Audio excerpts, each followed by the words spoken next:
I am happy to answer any questions you want to ask. I would, if you are prepared to do so.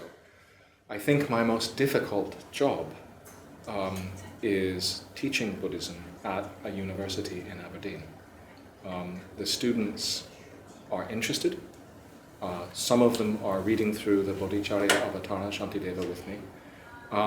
But at the same time, these are students. They drink, they smoke, they want to see something different every week. And so I would be very grateful for your advice for maybe a simple Chenrezig puja, a text that I could teach them, or maybe even a menla, something like that, something that would make them better, something that would make them healthy. I'm worried about them because a university is supposed to be a place for learning, but in Europe it's oftentimes a place where young people go to play very, very, very hard, and 4 years of their life disappear and they miss a chance.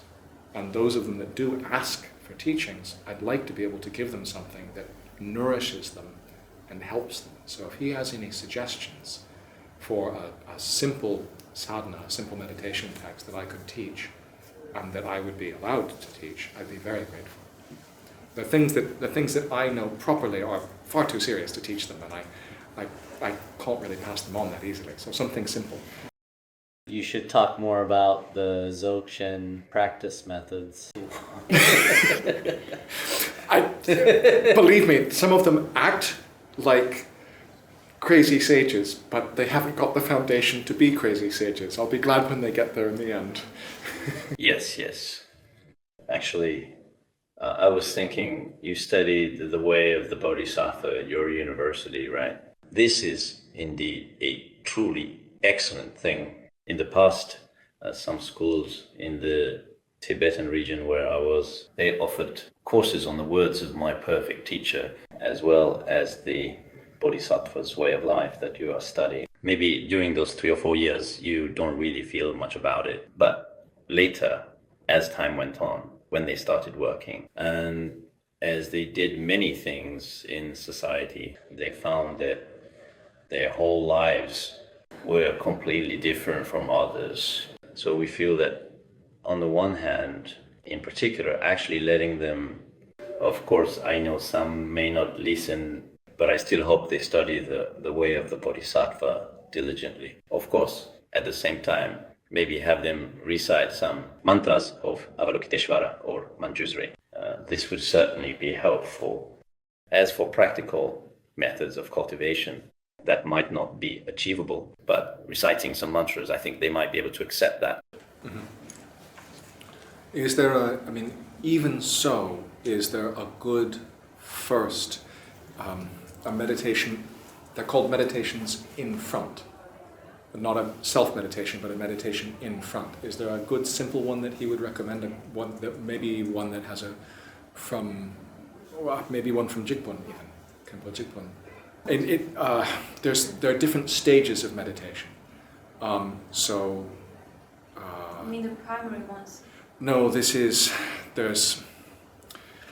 Kriya, Charya, Yoga, Anuttara, Ati, Anu. There's a whole set of stages.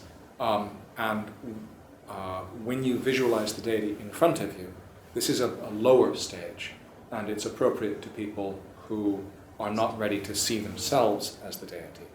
So, because we have Samye Ling up in Scotland, then I've got a very simple Avalokiteshvara Chenrezig sadhana from Taisitupa, and I sometimes use that. But I'd prefer something that I knew came out of the kind of Rime Nyingma tradition. I'd be happier with that. So if he has a suggestion, I'd be very grateful. For instance, yesterday's transmission, right, clearly that is the phrase we use is we say it's fresh from the Dakini's breath, right? It comes straight from his teacher. So if he thinks that's appropriate, I might request the actual text of that, if he thinks it's appropriate. You mean? The text that he taught us yesterday. Yesterday's Chenrezig. Yes, sure. Yeah. But the way that he taught it yesterday, it's a self-visualization. So I couldn't teach it to the students like that. It's too much for them. But if I can teach it to them as a front visualization, then maybe that would be appropriate.